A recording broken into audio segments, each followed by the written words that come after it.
Listo. Ok, bienvenidos a la sala número 2, la presentación de papers de usabilidad. Vamos a iniciar con, en este caso, con el paper titulado Challenge in Integrating Scrum and the User-Centered Designing Framework a Systematic Review, cuyos autores son Daniela Argumanis, Arturo Moquillaza y Freddy Paz. Les doy el paso a los ponentes para que puedan presentar. Buenos días a todos, ¿cómo están? Quisiera saber si la presentación debo hacerla en inglés o en español. Voy a ir presentando mi pantalla. Como tú prefieres, no hay problema. Ok.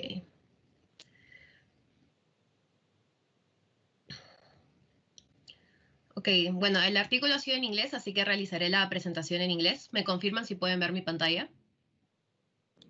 Sí se ve, todo bien. Ok, perfecto. Good afternoon, everyone. Today, I'm going to present the article, Challenges in Integrating Scrum and the User-Centered Design Framework, a Systematic Review. My name is Daniela Argumanis, and I have worked on this article along with Freddy Paz and Arturo Moquillaza, who are investigators of the Pontifical Catholic University of Peru. In recent years, the Agile methodologies have become the most popular approach for software development. However, they focus mostly on functional requirements and do not explicitly describe the techniques that should be applied to guarantee a good user experience for a final product. Therefore, software development is given the most priority while limited time and resources are assigned to the design of good usability. So, in consequence, even though the final product might meet the client requirements, it has a higher risk of failure in the market because a pure UX might cause the final users not being able to understand the UI of the product. Therefore, we find the need to integrate usability techniques into the Agile methodologies. For this, we have selected the Scrum framework as it is the most popular Agile framework, with about 70% of Agile projects being based on Scrum. And it consists on continuous delivery of value in a quick way throughout the project. We are integrating the user-centered design process, which is focused on user needs, and it is selected because in this process, we work towards adapting the features requested by the clients to the user, rather than forcing users to adapt to the features. Both approaches have some differences. For example, in Scrum, the iterations last longer, between 1 and 6 weeks, while in UCD, the iterations last days or even hours. Also, Scrum does not require previous planification to get to know your users and start defining a design, while in UCD, this previous planification is really important. We found a need to execute a systematic review to be able to identify what we need to integrate Scrum and UCD. We have selected the methodology proposed by Kitchenham. The systematic review was executed on January 2019, and the databases selected were IEE Explorer, ACM Digital Library, Scopus, and ThesisBook because we found them relevant for software development and computer science. So we have developed a pickup table to define the criterion we are going to use in this investigation. First, the population criterion. For the population criterion, we have selected Agile software development. For the intervention, user-centered design. The outcomes of this investigation should be basic guidelines for the inclusion of UCD in Agile development. And finally, the context is academia. We have defined search strings taking into consideration the synonyms or related words for each of the criterion to generate a final search string integrating every search string defined. So from the pickup table, we have defined two important research questions. The first one is, what challenges do Agile teams face when they integrate Scrum and the user-centered design? And also the second one is, what methodologies, methods, and techniques are reported in the literature that consider the incorporation of UCD in a project developed following Scrum? We have defined some exclusion criteria to reduce the amount of papers gathered from the investigation. We will not consider studies in languages other than English and Spanish. We will not consider studies related to hardware usability instead of software usability. We will exclude also descriptions of workshops, meetings, or talks. We will exclude studies focusing on a defined context, such as a specific community or specific countries. We will exclude studies based on defined software tools, such as DevOps. And finally, we will be excluding some teaching-based studies. On the other hand, we have some inclusion criteria to define the relevant papers. Relevant papers must have either strategies for integration of usability in agile methodologies, communication and cooperation between the designers and developers, practical models of usability in agile methodologies, lean UX, and finally, challenges in the integration of usability in agile methodologies. From the database selected, we have inserted the search string, and we found a total of 416 search results, out of which we defined 29 relevant papers, taking into consideration the exclusion and inclusion criteria. After analysis of the relevant papers, we have identified 3 main challenges for the integration of Scrum and user-centered design. First, the lack of importance assigned to usability and user needs. Second, that Scrum doesn't assign enough time for upfront activities related to the design. And finally, that there is limited communication between designers and developers during the project. The first challenge, which involves the lack of importance assigned to user needs, has important consequences. The clients are not willing to spend time and resources for usability. They do not prioritize UCD activities, and they reject usability tests. They found these activities as an unnecessary expense. So in consequence, the clients usually represent the users without being aware of their actual needs, which, as I have explained before, might cause a high risk of failure of the final product in the market. The second challenge involves that Scrum does not assign enough time for upfront activities related to the design. So first, it is difficult to complete the documentation required by UCD activities.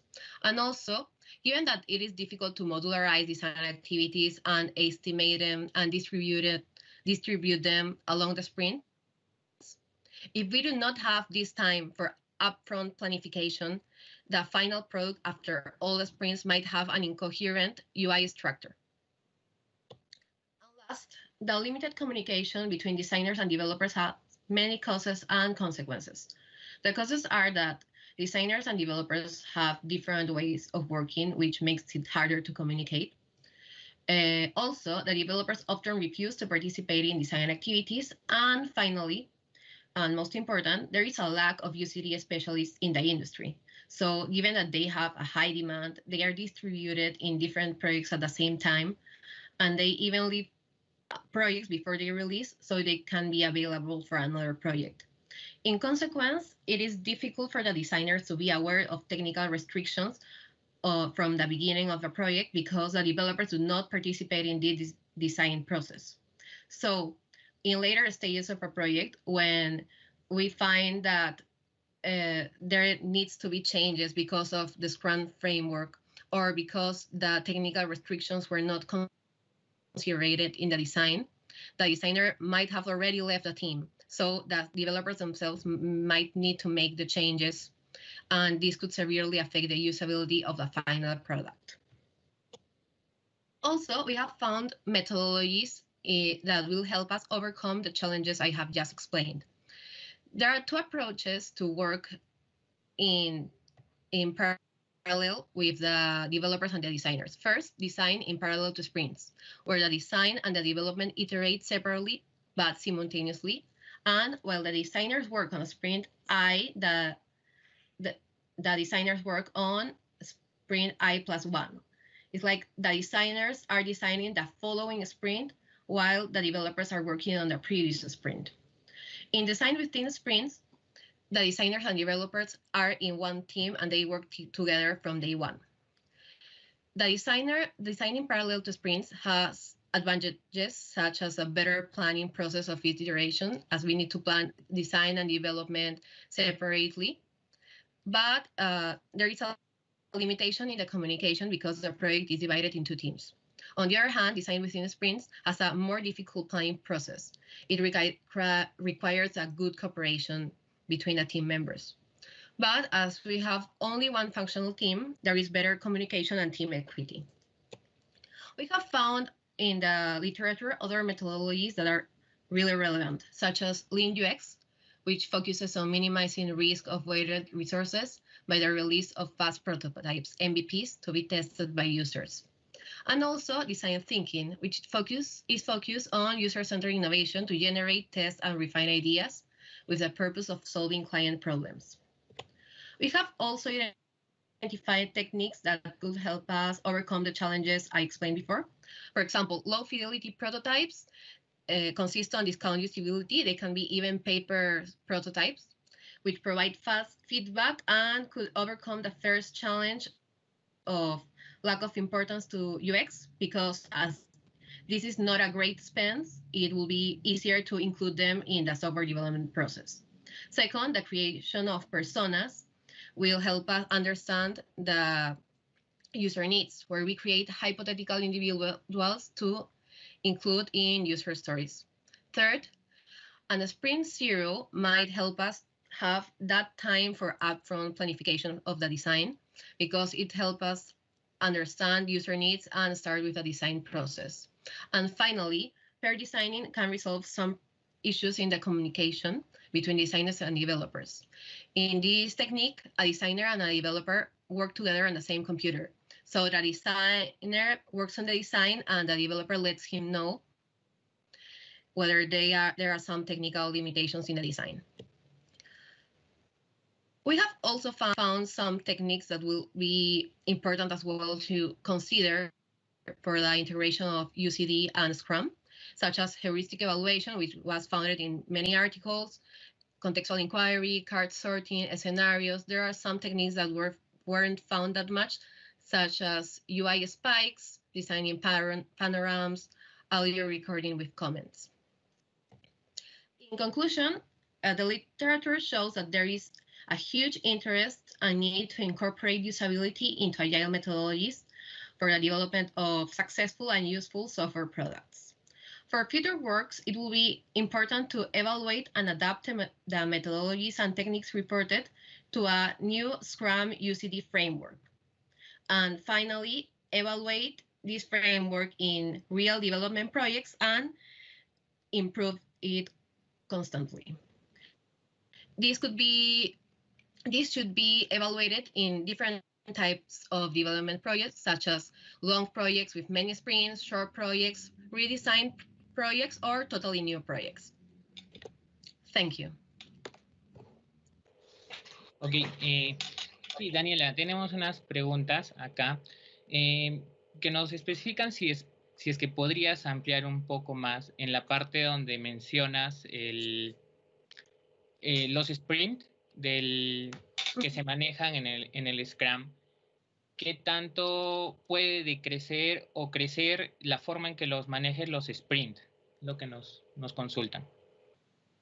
Claro, ¿se refieres a qué tan largos tienen que ser los sprints si vamos a incluir las técnicas de User-Centered Design? Sí, básicamente es eso, ¿no? Claro. Sí considero que para este caso sería necesario que los sprints que el mínimo de sprints no sea de una semana, porque una semana sería muy poco tiempo para incluir las técnicas y metodologías de User-Centered Design. Considero que se necesitaría por lo menos una semana y media o 2 semanas como un mínimo para poder incluir esto.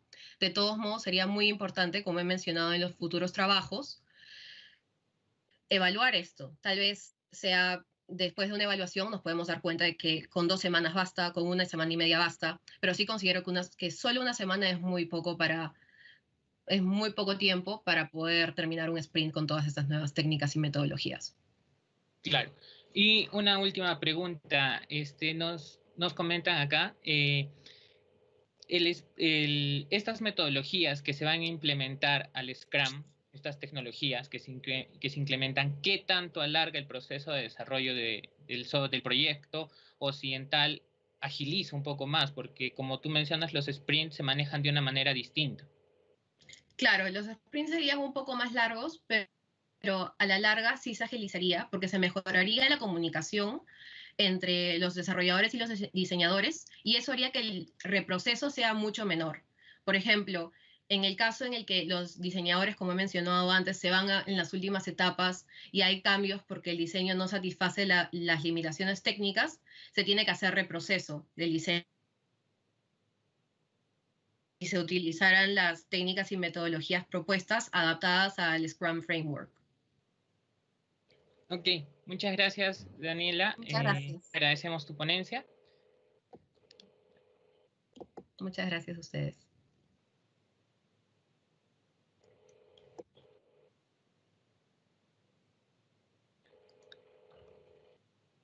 Ok, continuando con las ponencias en esta sala de usabilidad, tenemos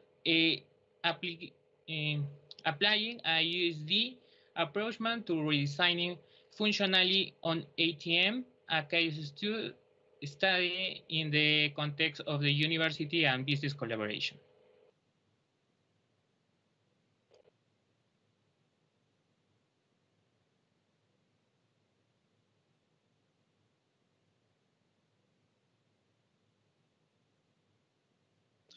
Sí, ¿qué tal? ¿Sí me pueden escuchar? Sí, sí te escuchamos, Daniel. Ok, sí ven la presentación, ¿verdad? Sí, sí, está bien. Ok, bueno, buenas tardes a todos. Es muy grato estar en presentar el trabajo que se ha elaborado, ¿no? Bueno, la presentación trata sobre la aplicación de un enfoque de diseñado con diseño centrado en el usuario para el rediseño de funcionalidades en los ATMs. Esto se da en el contexto de colaboración entre una universidad, entre un curso de posgrado de universidad y una entidad financiera.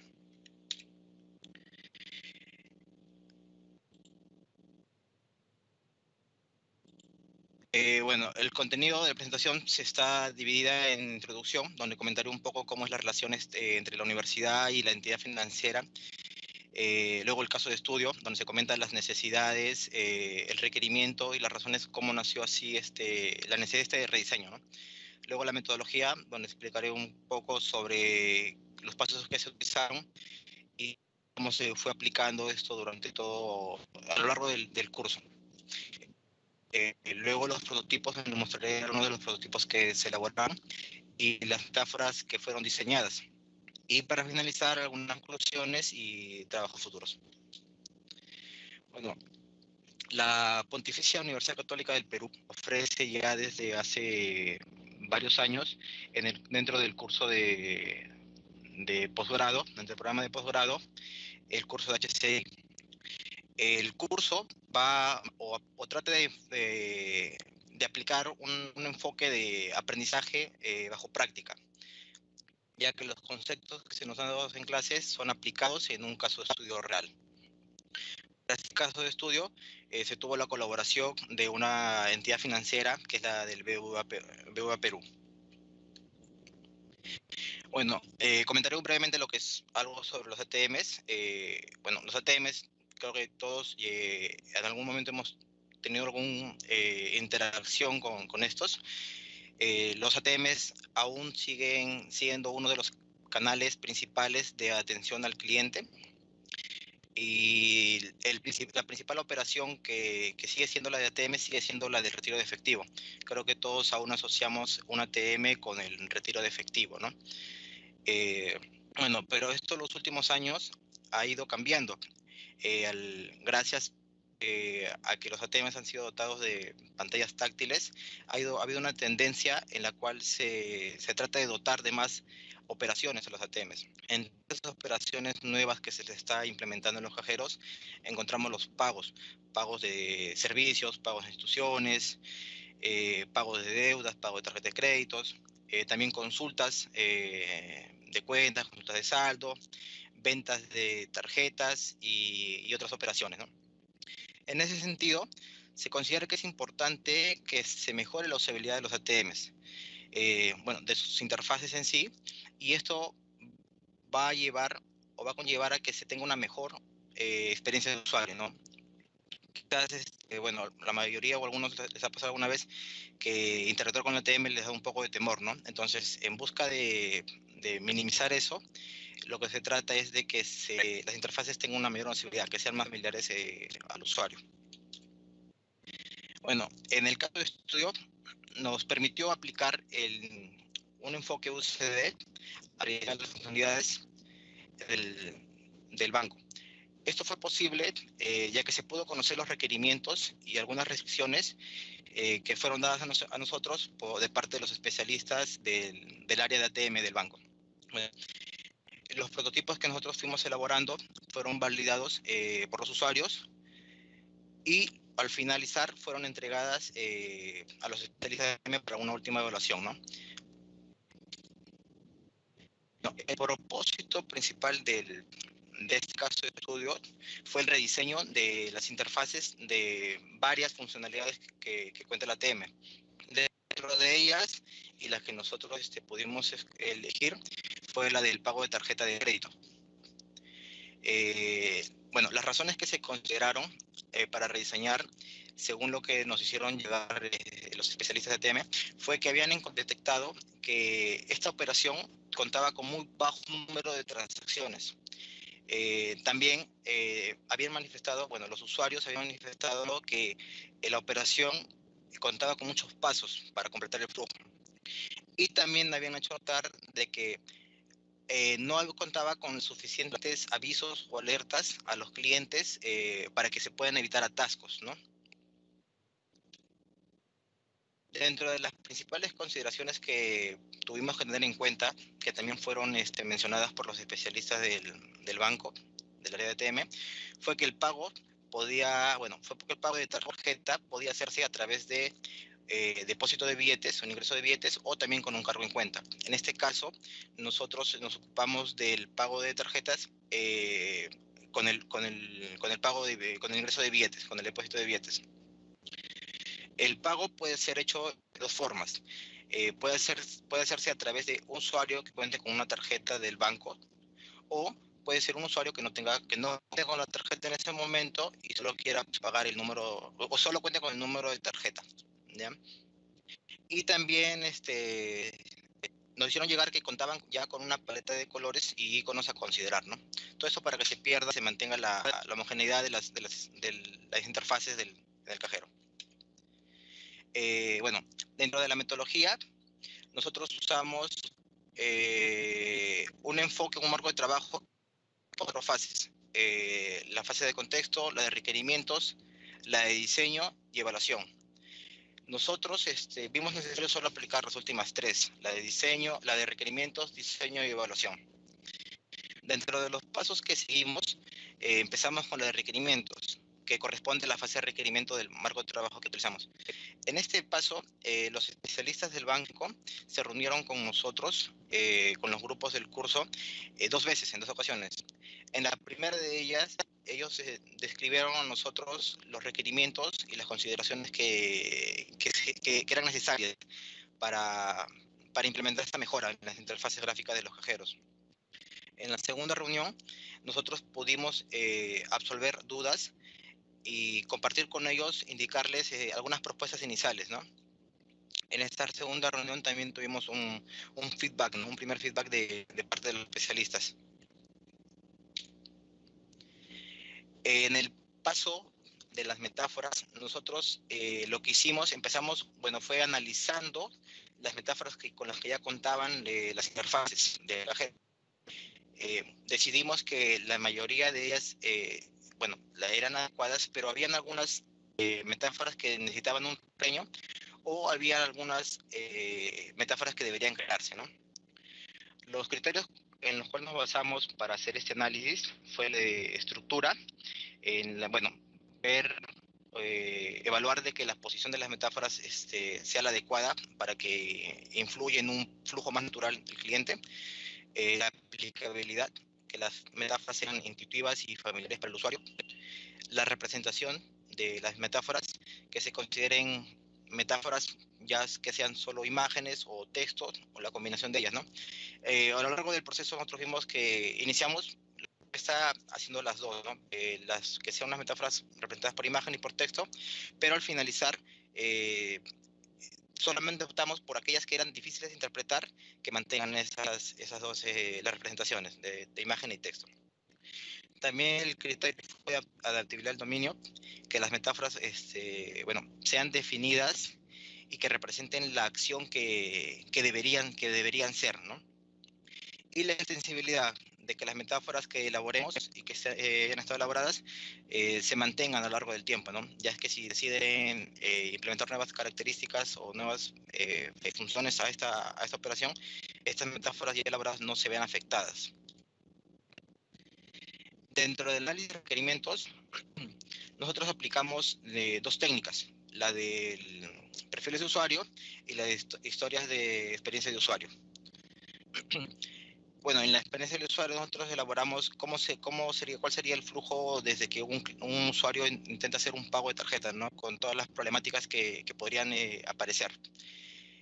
También explicamos un estudio etnográfico de las cuales obtuvimos que la principal operación que vienen elaborado los usuarios sigue siendo la de retiro de efectivo.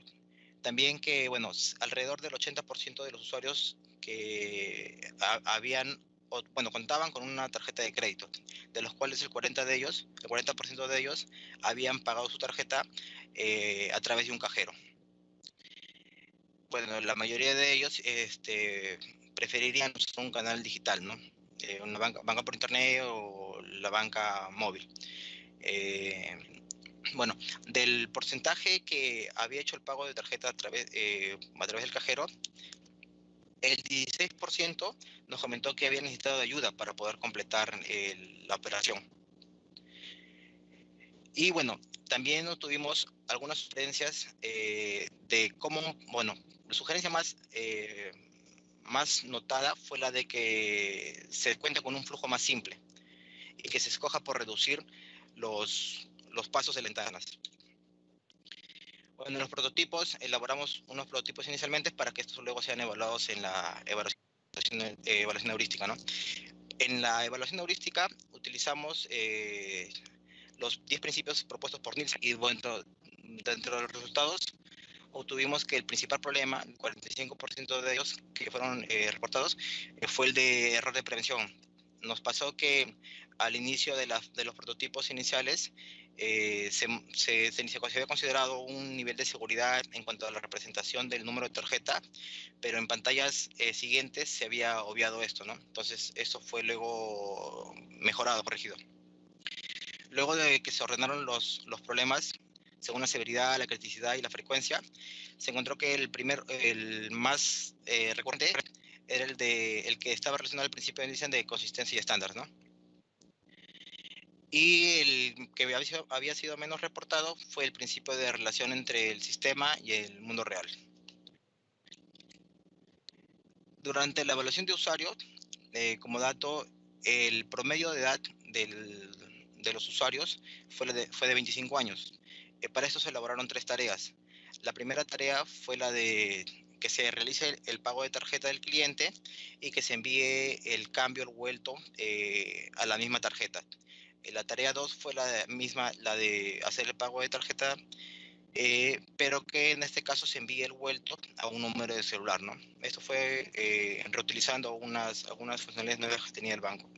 La última tarea fue la de hacer el pago de tarjeta, pero que la realice un cliente de otro banco, ¿no? Un usuario que no cuente con una tarjeta del banco BBVA.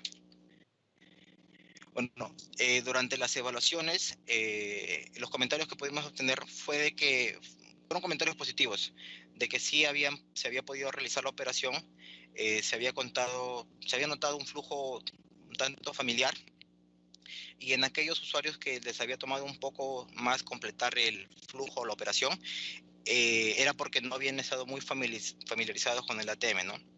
No eran usuarios tan comunes de este canal. Bueno, luego de esta evaluación, los prototipos fueron revisados y fueron llevados y mejorados para ser presentados a los especialistas del área de ATM del banco. Y bueno, como comenté al inicio, en esta parte ya ellos hicieron propuestas finales, acotaciones puntuales sobre lo propuesto. Bueno, acá muestro algunos de los prototipos iniciales que fueron elaborados durante el paper prototyping, y también algunas metáforas, ¿no? En la parte superior presento las metáforas elaboradas inicialmente, y en la parte inferior las metáforas ya implementadas o puestas en las interfaces del cajero, ¿no? Conclusiones, bueno, creemos que la definición o el rediseño de las posibilidades o las interfaces se debió a que se contó con un correcto análisis de los requerimientos que fueron llegados por los especialistas. Sin esto quizás no se hubiese asegurado un efectivo desarrollo o mejora en las interfaces.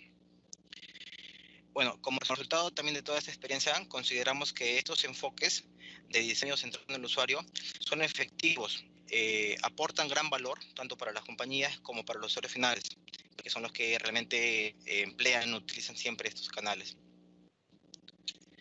Como trabajo futuro, nosotros esperamos de que los prototipos que fueron elaborados sean tomados en cuenta en la institución financiera y sean presentados a los usuarios. Muchas gracias por la atención. Okay, gracias a ti por la ponencia, Daniel. Acá tenemos un par de preguntas en la que primero tú mencionas en una parte que las metáforas que elaboraron se ve que perduren en el tiempo y se vean afectadas lo menos posible. Nos preguntan si es que en algún momento se ve afectada, ¿qué tanto modificaría los casos que presentas a lo anterior?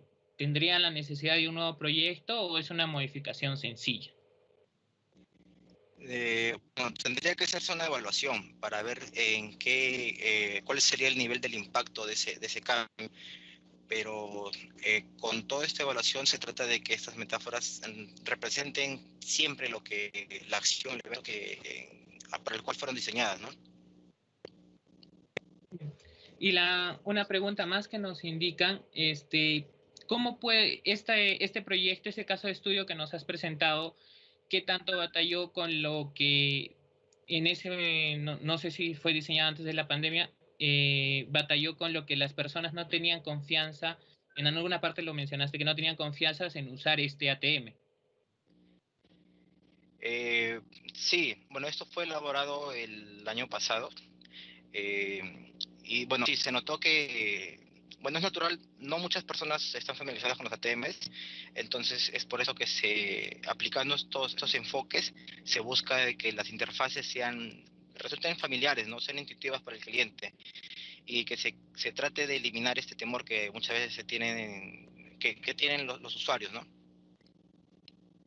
Ok, muchas gracias, Daniel. Eso es todo. No tenemos más preguntas. Muchas gracias. Ok, ahora continuando con las ponencias, tenemos el paper Model Driven Multidisciplinary Production of Virtual Reality Environments for Elementary School with ADHD. Preparado por los autores Héctor Cordona Reyes, Jaime Muñoz Arteaga, María Barba González y Gerardo Ortiz. Damos paso a los ponentes. Sí, buenas tardes, ¿me escuchan? Sí, se te escucha. Ok, perfecto. Sí, voy a presentar. No sé si ya se ve mi pantalla. Un momento, sí, ya se logra ver.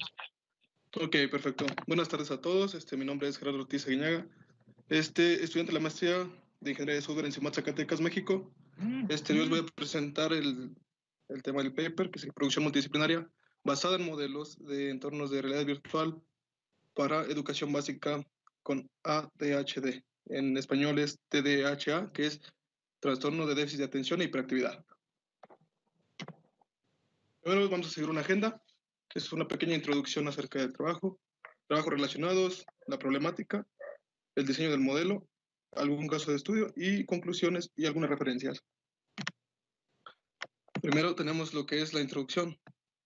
En este trabajo lo que queremos es proponer un modelo multidisciplinario en el cual se generen o se produzcan estos ambientes interactivos de realidad virtual que sean un soporte a las necesidades de estos niños con TDAH, los cuales presentan algunas necesidades específicas en la educación. Este trabajo está orientado en la realidad virtual, en específico para poder apoyar a la reestructuración cognitiva de estos niños y pues las técnicas clásicas de intervención que tienen estos especialistas, pues obviamente destacando los principios psicoterapéuticos pues que implican la terapia con TDAH. Algunos fundamentos teóricos que tenemos es que el trastorno por déficit de atención pues obviamente causa problemas en múltiples áreas de la vida o del funcionamiento del desarrollo de estas personas, ya sea cognitivo, emocional, social, y así como algunas de estas consecuencias en la familia. En el sistema escolar pues se han diagnosticado con frecuencia estos trastornos y pues han inclusive persistido inclusive hasta los adultos.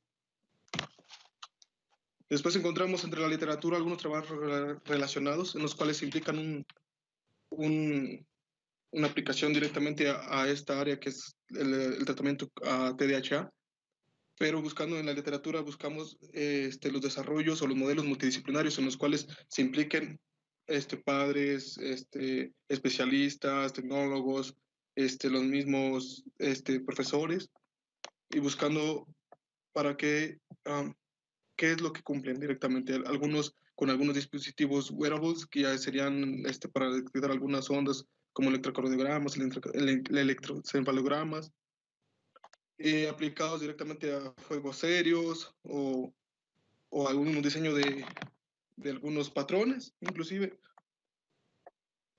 Después de esto tenemos lo que es la problemática. En nuestro caso, lo que nosotros vimos en problemática es abordar esta propuesta multidisciplinaria, pues donde, como ya lo dije, envolver a la familia, a la institución inclusive, o sea, a los consejeros, a los psicólogos, inclusive pediatras, para incorporar estas soluciones mediante los tecnólogos y puedan ser apoyo para estos niños en las varias etapas que tienen en las terapias, ¿no? En el proceso terapéutico que ellos tienen contra el TDAH. Estos ambientes de realidad virtual pues ofrecen identificar pues las necesidades del tratamiento que los niños necesitan para el contexto escolar. Este es el modelo multidisciplinario de producción. Tenemos un dominio que es donde ya tienen que ver los tecnólogos, los maestros, los especialistas, la familia y los usuarios en este caso que son los infantes, generando un modelo peer-to-peer, el cual podemos ver que se puede obtener mediante algún lenguaje modelado, como ya sea UML, XML o alguno de tareas, CTT, Conquest String, algún repositorio para poder almacenar estos modelos, al igual que las tareas que ofrecen los tecnólogos, al igual que los profesores y los especialistas, y estos modelos puedan ser almacenados para volverlos a retroalimentar.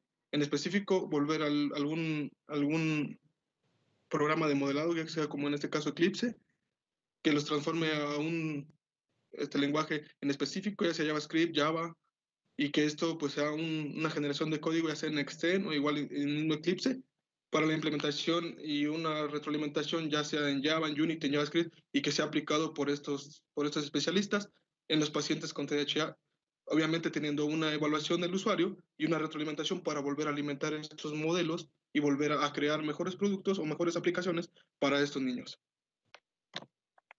En el caso de estudio que tenemos nosotros, se implementó a través de un equipo de trabajo multidisciplinario que es las unidades de apoyo a educación regular en Aguascalientes, una institución de México. Lo que se utilizó fue a un grupo de segundo año de una escuela primaria. En este caso, el equipo ya estaba conformado por un equipo multidisciplinario, un psicólogo, un especialista en educación y un pedagogo.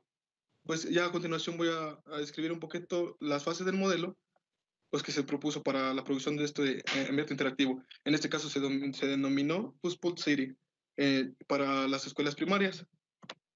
Primero que nada, el mundo real y el dominio que tenemos nosotros, se seleccionó solamente una persona encontrada con los síntomas de TDAH.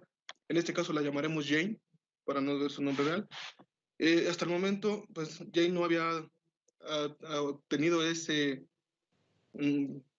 esa, perdón, no había obtenido la habilidad de lectoescritura, perdón, ni había logrado contar del 1 al 9. Entonces, se tenía pocas habilidades de comunicación, inclusive pues poca motivación para estudiar. Entonces, se decidió seleccionarla para aplicarle la aplicación, para que ella usara la aplicación. La aplicación móvil fue desarrollada de una manera fácil y accesible, e inclusive barata para los maestros y la familia y los usuarios de realidad virtual. Para esto todo está basado en Google Cardboard, en realidad aumentada, que pues ofrece el SDK de Vuforia.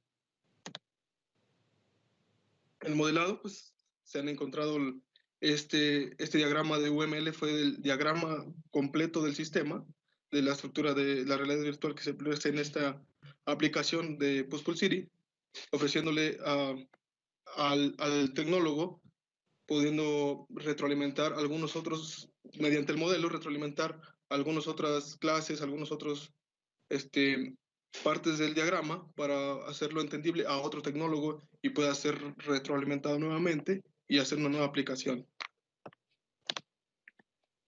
La implementación y pues, la retroalimentación, pues en este caso la valoración directamente fue conocer cómo percibe el niño y el especialista pues estos entornos de realidad virtual propuestos para esta terapia, ¿no? En este caso nosotros lo que quisimos fue evaluar de esta manera, proponer de esta base estos 3 cuestionarios para poder obtener lo que es los aspectos básicos de usabilidad, ya sea con el User Experience Questionary, el System Usability Scale y el AttractD para poder entender cuáles son de esta aplicación, el diseño, cuál es el producto interactivo, ¿no? En este caso, la implementación otra vez y la retroalimentación fue utilizar un cardboard de bajo costo, un celular con Android y targets directamente enlazados a una base para poder seleccionar los diseños 3D de la ciudad.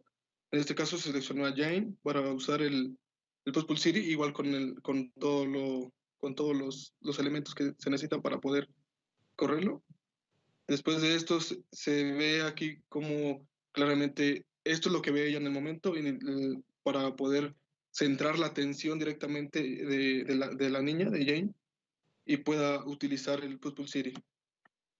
Pues algunas conclusiones, pues en este trabajo pues se demostró que la tecnología pues nos permite recrear estos entornos de manera simulada y pues entregar a los pacientes, en este caso a los infantes, experiencias inmersivas que les pueden ayudar a tratar sus síntomas que están asociados al TDAH, ¿no? Pues como un trabajo futuro, pues se consideran unos nuevos experimentos, se consideran hacer nuevos perfiles de usuario con TDAH y pues obteniendo información estadística relevante sobre todo sobre el uso de esta experiencia y pues recabar la experiencia de usuario sobre estos entornos de realidad virtual. Pues además de diseñar nuevas estrategias para poder rediseñar inclusive la aplicación si es necesario para otros perfiles y pues encontrar estos dispositivos a bajo costo pues para todos los involucrados en el proceso terapéutico, ¿no? de TDAH y que sea más fácil para todo el equipo multidisciplinario entender la terapia directamente del TDAH. Algunas de las referencias que se utilizaron para este trabajo y gracias por su atención.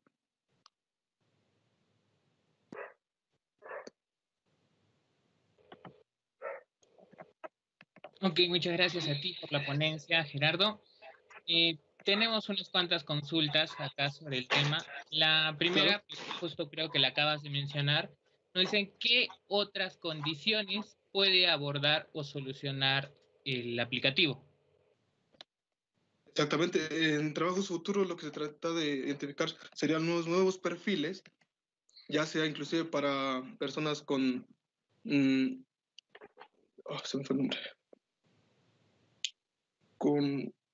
Bueno, son otros trastornos del déficit de atención, inclusive hasta con pacientes con dislalia, También estamos trabajando ya a futuro con pacientes con dislalia, con pacientes que, bueno, se puede adaptar el modelo para otros pacientes porque es un equipo multidisciplinario, ¿no? O sea, podemos encontrar un especialista específico para el problema, algún maestro o bueno, los padres de familia sobre todo. Entonces, el modelo nos permite poder considerar algún otro perfil con algún otro trastorno y poder obtener directamente algo en realidad virtual de acuerdo a este tipo de terapia ya indicado para ese trastorno. Ok, está bien. Y otra pregunta que nos hacen llegar es, dice, ¿qué tanto ayuda el aplicativo a una persona que no tenga esta condición? Una persona que esté diagnosticada en condiciones normales. Ok, buena pregunta. De hecho, nuestro primer caso fue centrarnos directamente en las personas con TDAH. Suponemos que y al igual que las personas con TDAH ha funcionado, inclusive puede hacerse estos entornos para aprendizaje más directo, ya sea números, letras, formas. Podemos ver que a futuro podremos incluir a personas no con TDAH, o sea, personas que no tengan ningún tipo de trastorno, inclusive podremos ver que tal vez pueda avanzar también ellos en el aprendizaje, ¿no? Puede ser en la coordinación, en el nuevo aprendizaje, para estas personas pues, que no tienen ningún tipo de trastornos, o sea, poder apoyarlos con nuevos elementos de realidad virtual para su educación o para otro tipo de recreación, ¿no? Y una consulta, estas personas que tienen esta condición, tienen un inicio en cierta edad, por ejemplo, es decir, que deben de iniciar a muy niños a utilizar el sistema, o personas ya de una edad superior, 12, 13 años, empiezan a usar este sistema. ¿Hay alguna diferencia en el avance de su aprendizaje? Sí, de hecho, en la edad es la motivación. Supongamos que un niño ya de 2 a 3 años no tiene la misma motivación que de 4 a 5 años. Entonces, inclusive hemos visto que no podemos utilizar este tipo de dispositivos con niños con ataques epilépticos que podríamos ocasionarles un daño. Por eso se selecciona un perfil en específico de usuario para los niños, ¿no? O sea, saber qué tipo de niños pueden utilizar esto. Entonces, de 3 a 4 o 5 años es donde nos centramos un poquito más, que es cuando los niños tienen más motivación de aprender, más motivación de utilizar estas herramientas ya virtuales, ¿no? Y esta interacción que has mostrado en las imágenes, ¿cuánta interacción tiene que haber entre las personas, entre los especialistas en psicología, entre los especialistas técnicos? ¿Cuánta interacción tiene que haber con los pacientes porque como vemos en esta situación, la interacción entre las personas tiene que ser la mínima? Sí, sobre todo pues se caracteriza para las habilidades en los adultos, por ejemplo, como la niña en este caso está utilizando el Carboa, el especialista está evaluando directamente qué tanta atención está centrada la niña, inclusive puede estar el padre ahí viendo con más tranquilidad qué es lo que hace su hijo, inclusive puede darle más tranquilidad al niño para poder utilizar este tipo de herramientas, ¿no? Y para terminar, hay una pregunta que nos mencionan. ¿Este sistema lo has probado, lo han considerado probar en niños con autismo? De hecho, esa era la palabra que se me fue hace rato, una disculpa. Sí, los niños con autismo, de hecho, se tiene un trabajo a futuro también en probarlo con niños con autismo, pero desarrollado igual con un especialista y ver qué tipo de tareas y de terapias son necesarias para estos niños y cómo apoyarlos en su terapia diaria, dependiendo en dónde se encuentren. Y la ventaja, pues, es sobre todo es que lo pueden utilizar en casa, pues, sobre todo ahorita en estos tiempos de pandemia, ¿no? Ok, entiendo, Gerardo. Mira, nos acaba de llegar justo una consulta. Dice si el aplicativo tiene algún modelo de asistencia, pero del lado psicológico, como para ir monitoreando, ¿no? Sí, de hecho, trabajamos en conjunto con una maestra en psicología, que es la que nos apoya directamente para poder obtener este tipo de ideas, ya sea la selección de colores, la selección de formas. Si no sé si alcanzan a ver el tipo de modelado de 3D. no es muy rudo, no es muy tradicional, es un poquito más apegado a lo que a los niños les gusta, ¿no? Entonces, trabajamos de la mano con esa psicóloga para poder saber qué tipo de cosas son las que tenemos que implementar nosotros directamente para el niño, ¿no? O sea, para saber qué es lo que le puede gustar, qué es lo que le llama la atención, qué es lo que puede captar su atención y así centrarlo directamente en nosotros. Y pues definir las actividades, sobre todo ella nos ayuda a definir esas actividades para poder aplicarlas ya en realidad virtual. Y disculpa, ¿cumplen algún rol los padres intervienen en alguna parte de este sistema los padres o es netamente con la interacción del paciente? Directamente los padres, pues se tiene en por así decirlo, en el modelo multidisciplinario, lo que queremos es que los padres jueguen un papel en este caso, ya que se encuentran en casa ahorita. Entonces lo que hacen los padres es tratar de que los niños hagan sus tareas, hagan sus sí, o sea, lo que establece el terapeuta les dice, hagan esa terapia, tal día, de tal hora a tal hora. Entonces, lo que hacen los padres es, en casa, el terapeuta no va a estar, entonces los padres juegan un rol importante para que el niño cumpla con sus tareas en el hogar. Entonces, en este caso, bueno, lo que nos dijo la psicóloga Lorena Barba, fue lo que encontrar la forma de que los padres interactúen con los niños mediante estos elementos de realidad virtual y ellos pueden ser un apoyo inclusive motivacional para ellos, o sea, vamos hijo, úsalo, haz esto, haz lo otro, yo te apoyo, aquí estoy contigo. Entonces, sentimos nosotros que el rol de los padres, y más que todo, sobre todo lo menciona la psicóloga, que los padres son los fundamentos para que los niños utilicen las cosas y hagan las cosas, porque a esta edad son un poquito más moldeables los niños, entonces por eso es la selección de esta edad y de estas tareas. Ok, muchas gracias Gerardo. Muchas gracias por la ponencia y felicitaciones. Muchas gracias a todos. Ok, seguido tenemos el paper sobre Usability Evolution over Multiplayer Games on Display Wall System, con los autores Marc González Catvila, Karine Pistilli Rodríguez, Valeria Farinazzo Martins, Ismar Frango Silveira. Damos el pase a los presentadores. Hola, buenas tardes. Espero que estén todos bien. Voy a compartir mi presentación. ¿Están consiguiendo ver mi pantalla? Sí, sí se logra ver. Sí, perfecto. Bueno, muchas gracias. Mi nombre es Marc, soy doctor por la Universidad de Lérida, actualmente trabajando en Brasil, en una universidad que se llama Facens, y he realizado este estudio junto a mis compañeros de universidad, Karine Pistilli, y dos amigos míos, Valeria y Ismar, que trabajan en otra universidad de Brasil, que es la Universidad Mackenzie. Yo les voy a presentar el estudio y el trabajo que hemos hecho, que lleva de nombre estos diferentes controladores para multijugadores en sistemas multipantalla, sistemas display wall. Y antes de nada voy a explicarles un poco el background de nuestra investigación, junto con los objetivos que nos marcamos, así como los juegos que desarrollamos y los diferentes controladores que hemos utilizado para llevar a cabo nuestro experimento, y finalmente ya voy a mostrarles los resultados que encontramos junto con las conclusiones. Entonces, inicialmente tengo que hablar de lo que es el Liquid Galaxy. El Liquid Galaxy es un sistema display wall. Fue creado por uno de los ingenieros de Google en 2008 en el 20% del tiempo libre que tienen para desarrollar proyectos adicionales. Esta persona futuramente liberó este código que él realizó para convertirlo en una organización open source, y varias personas alrededor del mundo estuvieron interesadas y empezaron a desarrollar aplicativos encima de ella.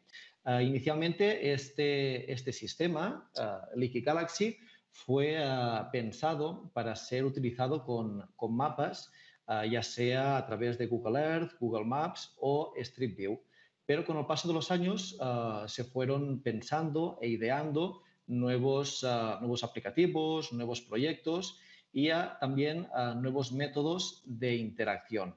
Aquí en la derecha pueden ver una imagen de cuál es el método de interacción que normalmente se utiliza con este sistema, que consiste en un atril que tiene un joystick.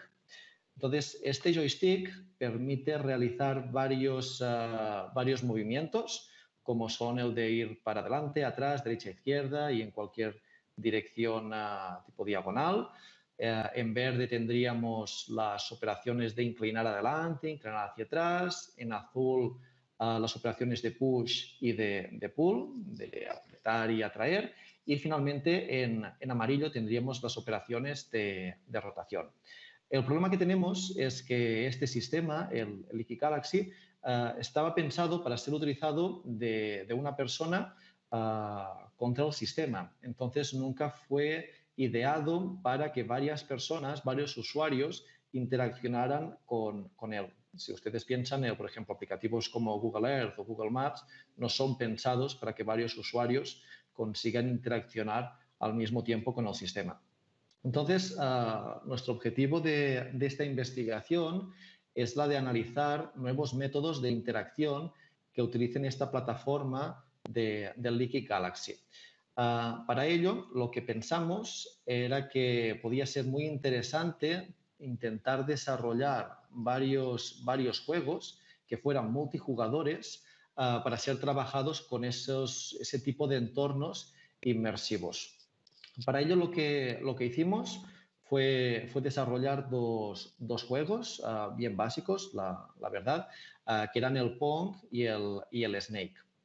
Estos juegos fueron adaptados, tuvieron varias modificaciones, porque, por ejemplo, el Pong, podríamos decir que es el primer videojuego que existió en la historia de los videojuegos, y normalmente suele ser el usuario que compite contra otro jugador o contra la máquina.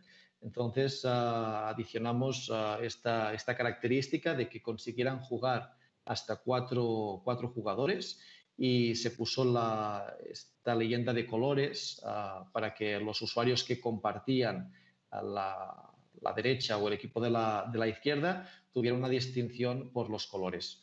Además, el funcionamiento continúa siendo el mismo, es decir, en función de dónde se golpeaba la bola con el pádel, se incrementaba o disminuía la velocidad. En el caso del juego del Snake, se eliminaron las restricciones en cuanto a los límites superiores, inferiores y en los laterales, y lo que se hizo fue que para que el usuario perdiera, uno de los jugadores perdiera, pasaba cuando golpeaba otro de los usuarios o cuando se golpeaba a él mismo. Para estos dos juegos se idearon o se pensaron tres tipos diferentes de controladores.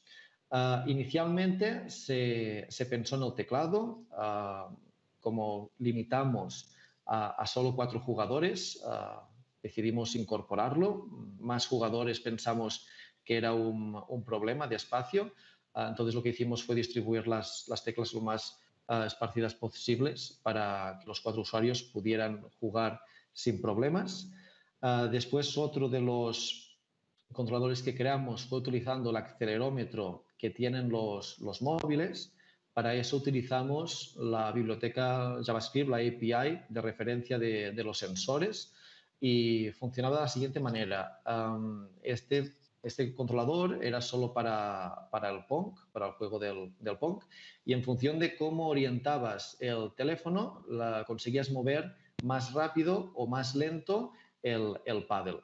Este rango empezaba a partir de 20 grados, ya fueran positivos o negativos, y en esa brecha, en esa posición, teníamos la posición de parar. Y el tercero de los controladores fue creada una Progressive Web App donde se crearon varias opciones para sincronizar los usuarios, como eran la de pausar, iniciar o estar preparados para empezar el juego, y las 4 posibles direcciones para los jugadores. Adicionalmente, se incluía una leyenda de color para que a la hora de empezar el juego cada jugador tuviera identificado cuál era su player en las pantallas. Entonces, con todo esto, diseñamos un experimento con el objetivo de comparar, utilizando la métrica de satisfacción con la que queríamos extraer utilizando el sistema del SUS, estos diferentes controladores, y también ver cuál juego pues, gustaba más a los usuarios. Todos ellos fueron pensados para ser realizados con cuatro personas, aunque también había la posibilidad de realizarlo pues solo 3 personas o también 2 personas.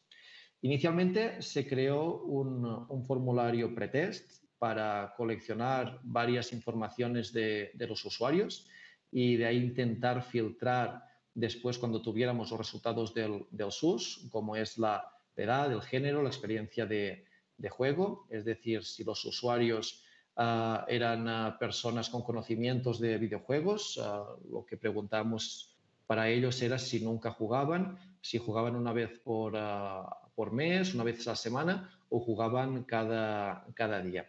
Y después el grado de escolaridad. El grado de escolaridad decidí no incluirlo porque este experimento fue realizado dentro de una universidad de ingeniería, y como pueden ver aquí, creamos como 2 grupos de usuarios que eran por debajo de 25 años y por encima de 26. Nuestra muestra, lo que pasó es que al final tuvimos más alumnos que estaban cursando la graduación, en vez de tener una muestra completamente equitativa en las edades. Lo que sí que conseguimos fue una muestra equitativa, tanto por hombres como mujeres, siendo 20 usuarios hombres y 20 usuarios mujeres, teniendo esta muestra total de 40 usuarios. A nivel de la experiencia de juego, ya relacionado con el género, lo que vimos es que la mayoría de los hombres, tenemos un 60% de ellos, que juegan cada día, y en cambio esto tenía una diferencia bastante grande si comparamos con las mujeres, donde vimos que, por ejemplo, un 20% de ellas no jugaban. Entonces pensamos que esto igual podría influir en los resultados finales del proyecto. Realizamos varias tareas. Van a ver que son tareas donde no se analiza ni la efectividad ni la eficiencia, pues las tareas eran solo jugar para analizar estos controladores y el juego, y finalmente respondían este cuestionario SUS. Entonces, lo que hicimos es que cada usuario que participaba en este experimento tenía que jugar o realizar cuatro tareas, 2 para cada juego, donde iría a jugar o interaccionar con un controlador distinto cada vez. También lo que hicimos fue que disponían cada uno de los usuarios, antes de empezar a jugar, de un tiempo para adaptarse al controlador. Es decir, los usuarios, antes de empezar este juego, tenían como una rodada donde podían interaccionar con los controladores y ver cómo funcionaban. Pues cada uno de ellos, por ejemplo, de acelerómetro, en función de cómo inclinabas el teléfono, el pádel iba más rápido, más lento, en el teclado pasaba la misma cosa, y después la Progressive Web App, lo que nos pasó es que tenía un cierto delay en la comunicación con el sistema. Entonces, preferimos realizar estas pruebas iniciales para que los usuarios tuvieran tiempo de adaptarse. Para cada una de unas tareas, los usuarios después tenían que responder el SUS. Para aquellos que no lo conozcan, el SUS, o escala de usabilidad del sistema, es un método rápido y confiable para evaluar la usabilidad o soluciones de diseño. Este no proporciona información sobre problemas específicos, es decir, tiene unas preguntas genéricas, que son 10, pero no consiguen profundizar en un problema específico que tenga el diseño que está siendo evaluado. Pero sí que es verdad que proporciona este método rápido y podría decir que más o menos aceptable según varias fuentes, porque es muy utilizado en el mundo de la usabilidad. También no es que esté escrito, es decir, los autores nunca confirmaron que hay una puntuación donde se pueda decir que a partir de un número sea un resultado aceptable o no aceptable, pero comúnmente podemos aceptar que a partir de 80 tendríamos un buen resultado de lo que se está evaluando, y por debajo de 50 un resultado pues no muy bueno. Entonces, ya analizando un poco los resultados que nos encontramos con el estudio, vimos que el acelerómetro era el que obtuvo peores resultados en el estudio de usabilidad. Tanto si lo analizamos a nivel de grupos de edad y a nivel de género, vemos que el controlador por acelerómetro obtiene los peores resultados. En cambio, tanto el teclado como la web mantienen resultados parecidos. En el caso de la edad, podemos ver que los alumnos más nuevos, que también son aquellos que tenían más experiencia con videojuegos, valoran más positivamente en el formulario SUS, es decir, tienen mejores resultados que los mayores de 26 años. Y en el grupo del género podemos ver que las mujeres son significativamente un poco más críticas que los hombres en esta evaluación, pero no son datos que sean significativos, por lo tanto deducimos que el género o la parte de la experiencia de usuario, la experiencia de los juegos, tuviera un impacto muy importante en el estudio. En cambio, aquí sí que podemos ver que aquellas personas que no tenían conocimientos o no tenían la tendencia de jugar, no les gustó para nada el juego del acelerómetro, el controlador del acelerómetro, es decir, sería el único que obtuvo resultados por debajo de 50. Y a medida que los usuarios tienen más conocimiento de los juegos, vemos que la tendencia es que los resultados de satisfacción en este formulario SUS sean mejores. Globalmente, los resultados fueron los siguientes. Nos encontramos que el acelerómetro tuvo lo que estaba comentando, la peor nota, sería un 65%. Y aquí adicioné varios de los comentarios que fueron coleccionados en la fase del post-test. Vimos, y esto fue un error en la hora de implementar los controladores, de que igual no se explicó muy bien en la hora de explicar cada uno de estos controladores cuáles eran las funciones de los diferentes botones que había. Nos encontramos que, por ejemplo, en el caso del acelerómetro, comenté que con solo inclinar el teléfono un 20%, el pádel ya conseguía moverse. Pues nos encontramos que hubo algunas personas que en vez de mover esta orientación, movían el brazo completamente, lo cual esto dificultaba la percepción del sensor, del acelerómetro. En la parte del teclado nos encontramos con problemas propios de un teclado, es decir, nos encontramos que en el tercer comentario que, por ejemplo, a veces el sistema bloqueaba. Esto nos pasaba porque 4 jugadores apretando botones al mismo tiempo en un teclado, pues trababa el buffer del teclado y ningún jugador podía jugar. Entonces, esto era una limitación técnica que no podíamos salvar de ninguna manera. Otros usuarios dijeron que les gustó mucho el hecho de jugar en un mismo espacio, es decir, lo que nos pensamos que inicialmente podía ser un problema, hubo algunos usuarios que les gustó y otros que fueron ya unos visionarios con esto del coronavirus, que no les gustaba compartir el mismo espacio junto con otras personas. En cambio, los comentarios en el controlador web generalmente fueron más positivos, es decir, la parte negativa fue más por causa del diseño que se utilizó, es decir, el posicionamiento de los botones a la hora de realizar el aplicativo estaban muy próximos entre ellos, pero sí que fue valorado muy positivamente el hecho de que los usuarios preferían jugar con sus respectivos dispositivos en vez de jugar, por ejemplo, en el teclado.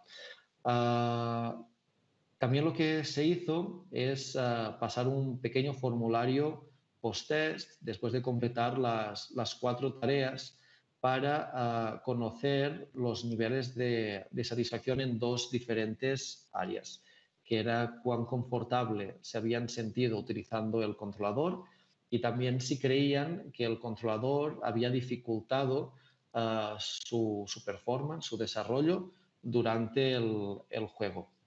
Entonces, estas preguntas eran en escala Lightchart y después también se hizo esta parte de dejar comentarios abiertos para que consiguieran explicar cómo se habían sentido, que es lo que he mostrado en el gráfico anterior. Lo que nos encontramos estaba bastante en relación con los resultados del SUS. Una cosa que nos sorprendió es que los resultados del SUS en general eran bastante positivos, es decir, nos pensamos que por los comentarios que hacían los usuarios los resultados serían peores, pero no, estaban muchos por encima de 50, como han visto, pero en cambio a la hora de realizar estas preguntas sí que eran un poco más críticos. Casi 20 personas dijeron que la confianza con el controlador del acelerómetro fue pésima, no les daba confianza, mientras que en el caso del teclado tendríamos una masa de 24 usuarios, o si tenemos en cuenta los otros 2, ya 34, de que les daba mucha más confianza el teclado. Y a nivel de la web, más o menos los resultados fueron parejos y no nos encontramos resultados específicos de que no tenían confianza con el controlador web. Y después, paralelamente, y ya en la parte de si produjo dificultades, volvemos a encontrarnos que el acelerómetro produjo dificultades, es decir, muchos usuarios reclamaron y en cambio en el teclado no. Ya para terminar, también se hizo un estudio para ver cuál juego había gustado más y nos encontramos que el 78% de los usuarios escogieron el juego del Snake, muy probablemente porque el controlador del acelerómetro era solo usado en el juego del Pong. Por esto tuvo resultados peores. A nivel de comentarios, lo que vimos es que las personas parecen que gustaron mucho de los juegos, de esta posibilidad de jugar con este tipo de sistemas. Y a nivel de controladores lo mismo, y volvemos a ver que aquí los usuarios fueron más críticos a la hora de escoger solo un controlador. Es decir, solo creo que eran 4 usuarios los que escogieron el acelerómetro, mientras que la otra parte decidió escoger, creo que eran 23 usuarios el teclado y 14 el entorno móvil.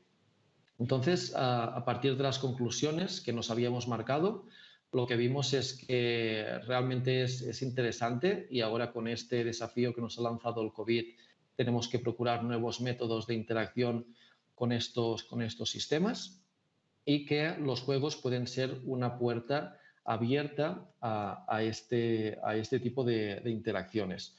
Otras conclusiones que sacamos fue que los sensores y la API de sensores y trabajar con HTTPS junto con un clúster como es el Liquid Galaxy o creo que podría decir cualquier display wall dificulta un poco la integración. Entonces creo también que sería importante en futuros estudios trabajar más esta parte porque sí que es verdad que había a veces un poco de delay en las comunicaciones entre los dos sistemas.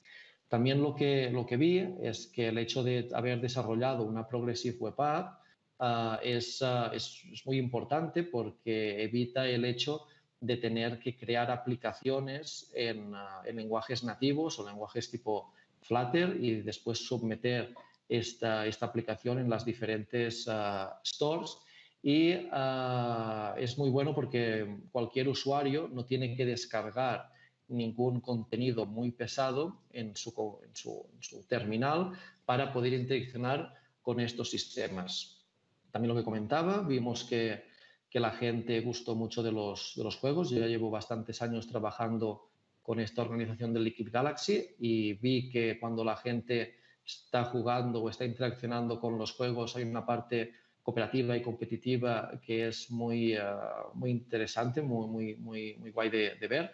Y después el problema del teclado, que fue quien obtuvo los mejores resultados, pero que las limitaciones de espacio y las limitaciones técnicas de que no puedes pulsar más de una tecla al mismo tiempo no lo consideraremos como futuros proyectos o futuras investigaciones. Y esta sería la presentación. Gracias por su atención y si tienen alguna pregunta. Gracias a ti, Marc, por la presentación. Sí, tenemos acá unas preguntas.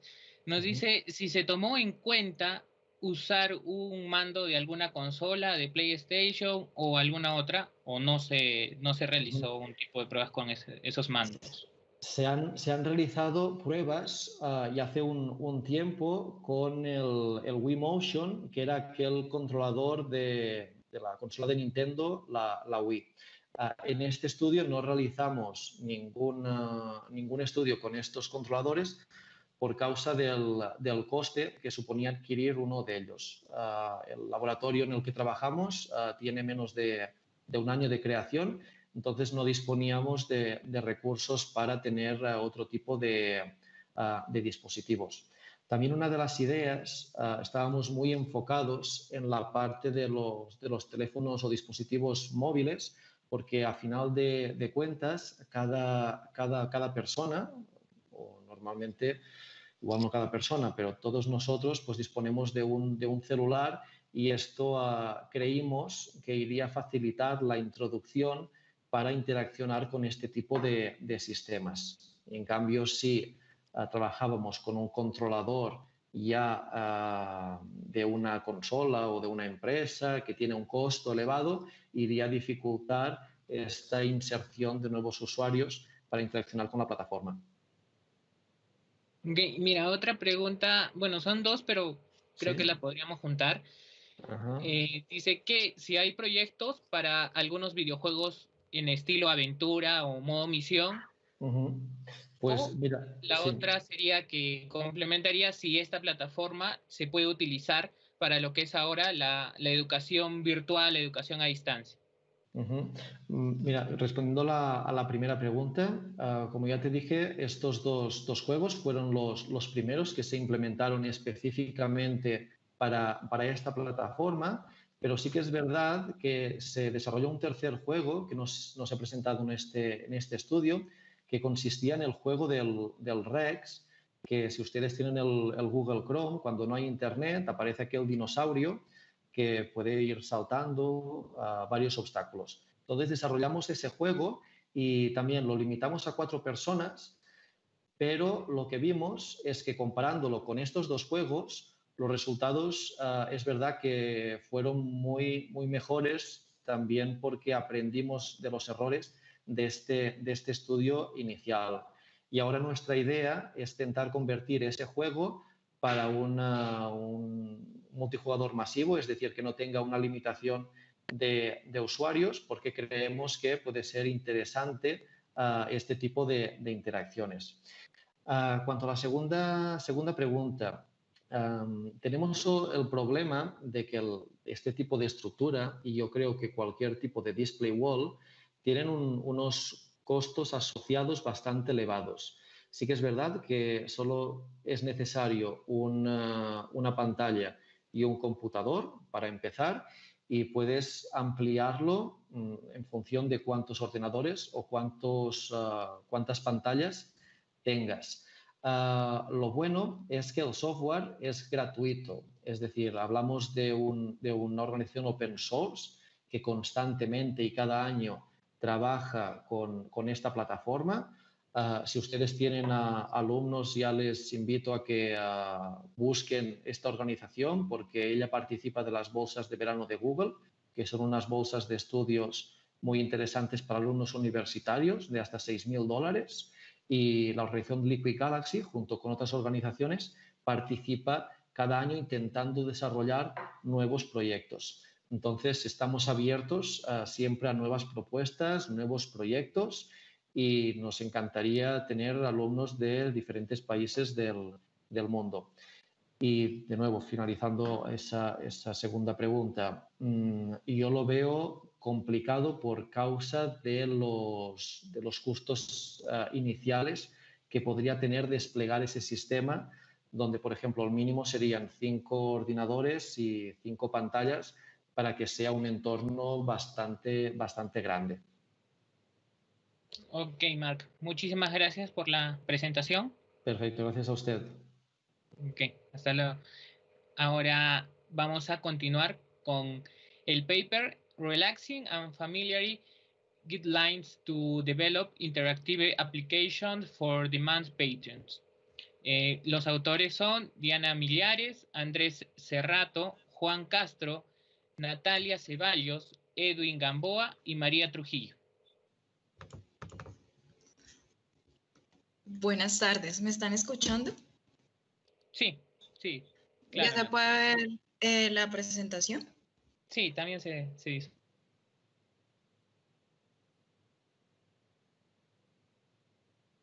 El día de hoy voy a presentar el artículo titulado en español, Relajante y familiar, pautas para desarrollar aplicaciones interactivas para pacientes con demencia. Bueno, primero quiero contarles un poco quiénes fueron los autores de este artículo, entre ellos mi persona, Diana Millares, Andrés Cerrato, Juan Castro, todos ellos estudiantes de la Universidad del Valle, y los profesores Edwin Gamboa y la profesora María Trujillo. También quiero dar, antes de presentar,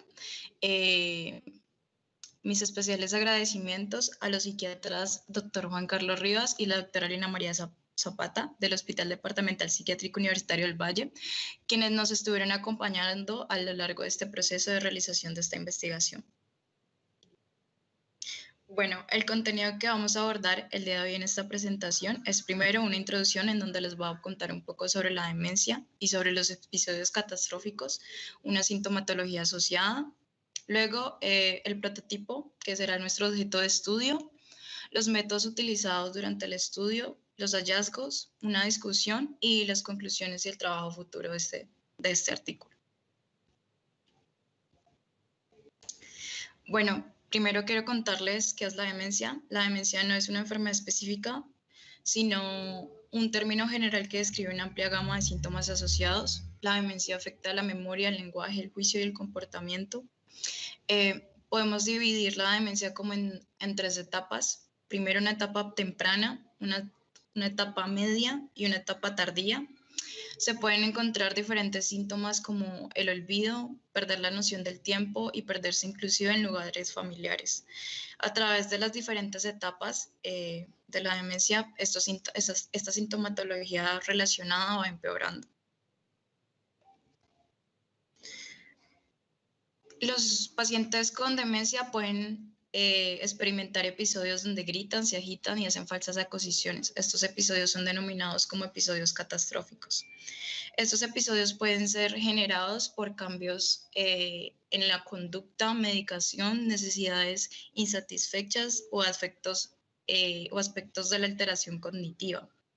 Estos episodios se caracterizan por respuestas emocionales, físicas, excesivas y abruptas. Bueno, quiero hablarles un poco sobre nuestro objeto de estudio, que es la aplicación Memento. Tiene como propósito apoyar las terapias de los pacientes con demencia del Hospital Departamental Psiquiátrico Universitario del Valle, ubicado en Cali, Colombia. Memento se divide en 2 sesiones. La primera parte, Memento Web App, y la segunda parte, Memento Builder. Voy a iniciar hablándoles entonces de Memento Web App. Esta sesión tiene como objetivo trabajar la memoria e incluir aspectos como las relaciones afectivas del paciente, además dar un seguimiento con test que se incluyen que son utilizados para evaluar a los pacientes con demencia, como el Mini-Mental y el MoCA. Esta sesión está compuesta por una página de perfil, en donde la idea principal es mantener al paciente al día con su vida, Cuando se crea un paciente en la aplicación, se encuentra un formulario en donde deben ser ingresados diferentes información personal que será luego visualizada en este perfil. También se realizó una actividad que es una página de un álbum. Entonces, esta página fue sugerida por los psiquiatras para que el paciente recuerde y estimule sus relaciones emocionales. Puede incluir mascotas, inclusive cuidadores. Después de ver el álbum completo, la persona puede hacer una prueba en donde la idea es que se muestre una de las fotos y la persona conteste cuál fue la persona que visualizó. Ejemplo, si era un cuidador, quién es esta persona. También se incluye una página de actividades basadas en los test que nombré anteriormente, el Mini-Mental y el MoCA. Estas actividades están destinadas a seguir y fortalecer al paciente en diferentes aspectos que son debilitados gracias a la demencia, como son estos la memoria, el cálculo y la atención y el lenguaje. Los pacientes obtienen una puntuación en cada una de estas actividades y esto puede ser monitoreado por los psiquiatras. Luego está la otra sesión de la aplicación, que es Memento Builder. Esta sesión tiene como objetivo distraer al paciente y trabajar la memoria. Esta sesión cuenta con 3 escenarios básicos. La primera, una casa que fue sugerida por los psiquiatras. La idea de esta casa es que los pacientes recuerden cuál era la distribución de los objetos en la casa y recuerden qué objetos van en cada una de las habitaciones. La idea es que también que esto le recuerde al hogar común de un paciente y que éste pueda volver a estar familiarizado con estos mismos. También se encuentran los escenarios de un jardín y el lago. Estos son elegidos teniendo en cuenta los efectos terapéuticos de los paisajes naturales al aire libre para personas con demencia al pasar tiempo en entornos como estos. Una característica también de estos escenarios son un editor. Con el editor el usuario puede crear un escenario con los objetos disponibles en la barra de objetos, los cuales están clasificados por categorías. Cada objeto se puede mover desde su posición y se puede rotar sobre sí mismo. También cuenta con un tutorial a iniciar la aplicación que explica las acciones que se pueden realizar dentro del editor de escenarios. Bueno, ahora quiero hablar un poco sobre los métodos utilizados durante la investigación. Los datos se recolectaron mediante entrevistas semiestructuradas con 4 participantes, 2 de ellos psiquiatras y 2 desarrolladores. Se preguntó a los psiquiatras sobre las características de las actividades que normalmente son llevadas a cabo en el hospital para tratar a los pacientes con demencia, además también para diagnosticarlos. Se recolectó entonces esta información y algunos resultados que nos mostraron que esperaban obtener con el uso de la aplicación. Los datos recopilados de los desarrolladores fueron sobre los escenarios que deberían incluirse, los colores que deberían utilizarse y los dispositivos donde debería estar disponible la aplicación. Cada sesión tuvo una duración aproximadamente de 1 hora y la información obtenida se analizó mediante el método de análisis temático y se generó una lista de declaraciones relacionadas con el objetivo del estudio que fueron luego agrupadas en categorías. Es así como los hallazgos nos dieron los siguientes datos, los siguientes aspectos. Un sentido terapéutico, una navegación en la interfaz, un protocolo de acción, un área interactiva y enfoque, y adicionalmente se construyó un modelo de la persona. Estos aspectos son los aspectos que fueron encontrados para tener en cuenta al diseñar aplicaciones de este tipo para personas con demencia.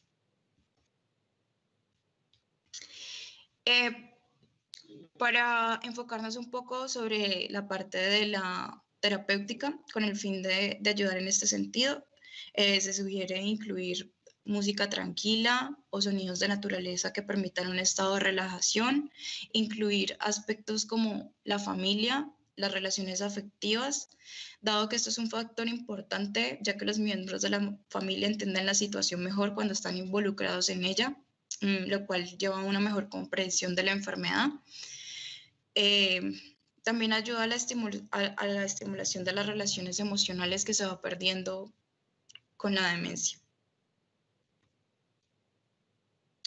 Para la parte de la navegación de la interfaz del usuario, se esperaba que la aplicación fuera fácil, intuitiva y que por lo tanto el paciente como el psiquiatra pudieran navegar en esta de forma fácil, además de ser visualmente agradable, incluyendo una paleta de colores que estimulen la concentración del paciente, así como proporcionar una retroalimentación no agresiva para que esto no pueda afectar la sintomatología del paciente y en vez de causar un efecto positivo, algo negativo en el uso de la aplicación.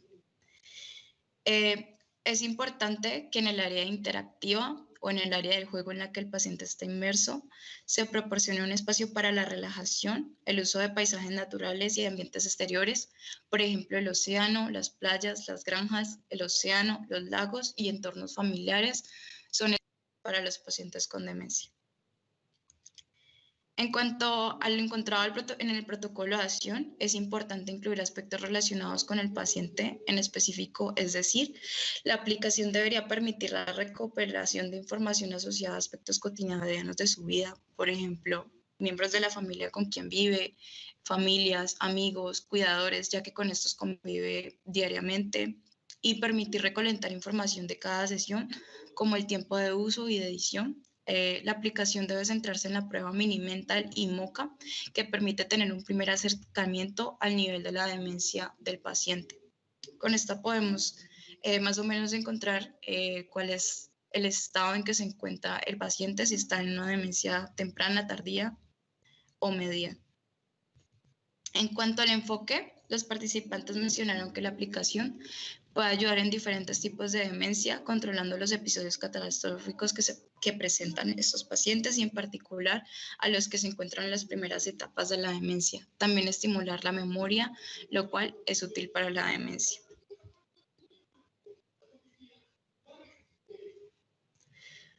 Bueno, para entrar en la parte de la discusión, para abordar o tratar la demencia mediante estos dispositivos digitales, es necesario dos etapas claves del protocolo de actuación. La primera etapa se refiere a la caracterización del paciente, que nos permite adquirir todo tipo de información para llevar a cabo un seguimiento, teniendo en cuenta la información recogida anteriormente. Asimismo, una segunda etapa donde podemos proporcionar un enfoque de acuerdo al nivel de demencia del paciente al iniciar el uso de la aplicación. La información reunida durante cada sesión permite conocer el progreso del paciente y asimismo monitorear colores y retroalimentación. Las dinámicas de la aplicación deberían contribuir a trabajar las habilidades que son afectadas por la enfermedad, como la orientación, memoria, lenguaje, e incluir ambientes familiares para la persona, involucrando a los familiares y relaciones afectivas cuando se use la aplicación para que ellos puedan tener mayor entendimiento de la situación del paciente. Bueno, en esta parte quiero comentarles un poco sobre el trabajo futuro. Como trabajo futuro tenemos realizar un estudio desde la perspectiva de los pacientes, incluir un mayor número de psiquiatras en el estudio, realizar una evaluación de la experiencia del usuario para determinar la efectividad de Memento en terapias para pacientes con demencia, identificar y clasificar las posibles relaciones entre cada uno de los enunciados y analizar cuáles son las declaraciones identificadas, son las como más relevantes. Y como observaciones finales, tenemos que es importante centrarse en crear un entorno personalizado para el paciente. Es importante involucrar aspectos como la familia y sus relaciones afectivas. El seguimiento de la enfermedad ayuda a identificar nuevos síntomas y situaciones específicas del paciente. Y en el desarrollo de aplicaciones para personas con demencia, el diseño es uno de los principales factores para el funcionamiento y la incorporación de la tecnología, así como el compromiso a largo plazo de pacientes y cuidadores. Bueno, como resumen, entonces tenemos que fue desarrollado un prototipo que comprende 2 aspectos y que posteriormente se pasó a evaluar con 2 psiquiatras, obteniendo 33 declaraciones, las cuales fueron categorizadas en 5 grupos y un modelo de persona para estas aplicaciones, dando como resultado una guía de diseño y desarrollo para este tipo de aplicaciones. Bueno, estas fueron algunas de las referencias utilizadas en este trabajo. Y muchas gracias. No sé si tienen alguna pregunta. Gracias a ti por la presentación, Natalia. Sí, hay algunas preguntas. El primero, lo que escriben, ¿no? Es ¿en qué dispositivos es más necesario tener este aplicativo? Debido a que son diseñados para personas de avanzada edad, ¿no? Y si la configuración inicial que comentas al inicio de poner las fotos, de poner la distribución de las casas fue fácil.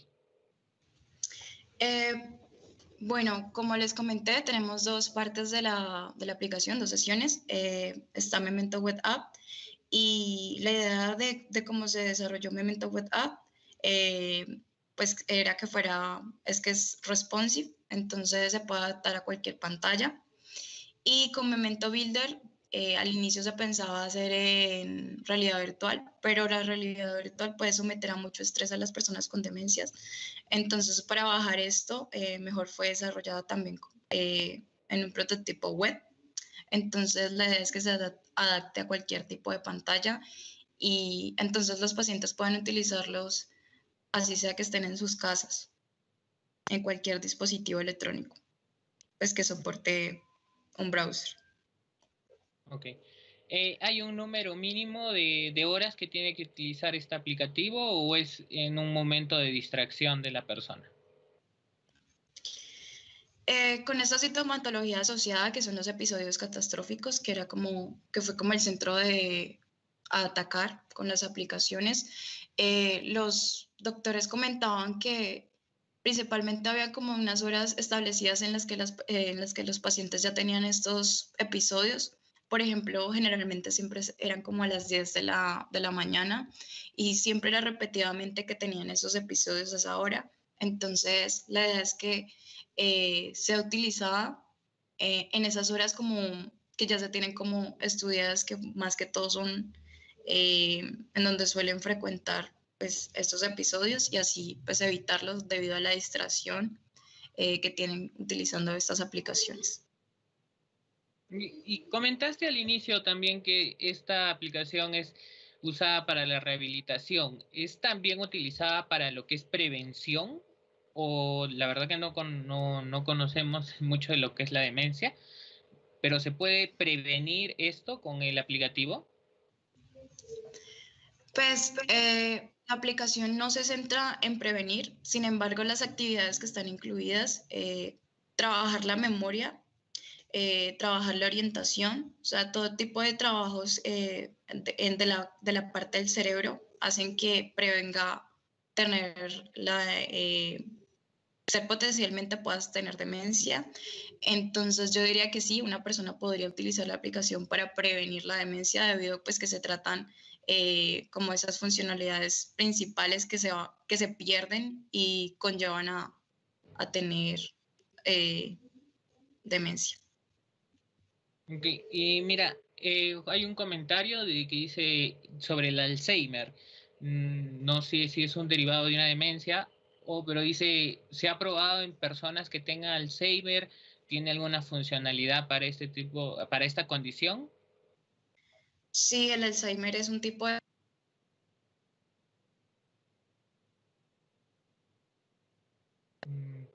Natalia. Vigilancia en supervisión con 2 psiquiatras, que son los que suelen tratar estas... Perdona, Natalia, ¿me escuchas?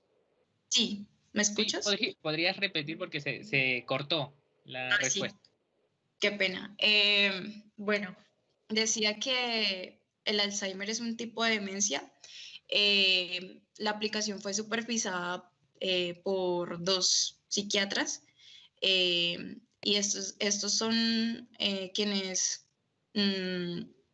tienen diferentes pacientes con diferentes tipos de demencia, incluyendo entre ellos los del Alzheimer.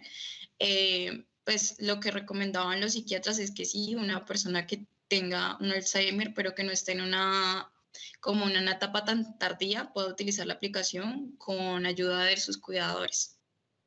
Pero la idea centralmente es que cualquier persona que tenga demencia, o sea, que tenga esa sintomatología asociada, que es pérdida de la memoria y pérdida de la orientación, entre otros síntomas, puede utilizar la aplicación y pues tener una mejora cognitiva. Okay. En una parte de la ponencia mencionaste que hay un monitoreo de parte de los especialistas, psiquiatras, psicólogos. ¿Este monitoreo tiene alguna interacción directa? Es decir, ¿en algún momento el psiquiatra puede interactuar con el paciente o no sé, de repente una alarma que le permite interactuar, o solo es un monitoreo de parte del doctor, ¿no? Del especialista?